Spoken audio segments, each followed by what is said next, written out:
Hey, welcome everyone to an unboxing of the Roku Premiere 4K HDR media player. So that's exactly what it is, 4K HDR media player, and the box itself is pretty simple. Got some example applications available, which are listed at the front, some specifications on the side and features on one other end as well, and of course some other featurettes on the back of the box. The apps listed on the front really do depend on where you live, so I'm here in Canada, so it'll show a select amount of apps available for Canadians. But if you live in the US, you'll probably have a completely different selection, probably even a better selection, to be honest. And of course, if you live outside of Canada or US, the list of apps available will be even different for you once again. So, continuing on with the unboxing, let's see what we get out of here. So they kind of wrapped it rather unique for this product. Might be struggling to just kind of get this out of here because they packed it pretty tight all together. Okay, so let's go over with the remote. So this is your very standard typical Roku remote. Well, one without the voice assistant capability, of course, but generally it's always the same color, very similar shape and design, nothing special, but it fits nicely in one hand. It's easy to use, and I'll cover those kind of details in the review video.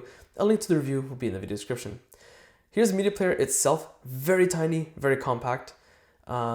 It's just really small considering this is a 4K HDR media player. But this is a good thing. It should be easy to tuck in your home theater setup and hide and conceal easily. Not too difficult because it has an IR blaster. It doesn't use any other type of receiver for the remote capabilities.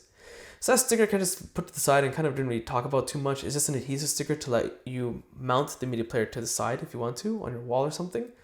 And of course the remote is powered by 2 AAA batteries. There is a quick start guide available. Most people this won't be applicable because this is a really easy to set up media player. It even has a quick start guide in the media player itself. It literally tells you exactly what to do. So you might not even need this paper guide at all, to be honest. And just double checking if there's anything missed in the box as you resume the unboxing itself.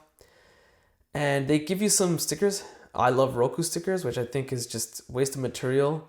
I don't know who would ever want to use that, but hey, it's there. There's an HDMI cable included in the box, thankfully. Not a lot of media players include any HDMI cable at all.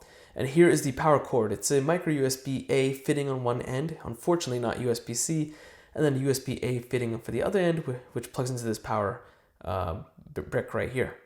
That's pretty much it. That's the contents of the unboxing. Again, you can find a link to the review in the video description. So if you found this video useful, be sure to check out my social links in the video description as well. Hit the like button, it does help, subscribe, and thanks for watching.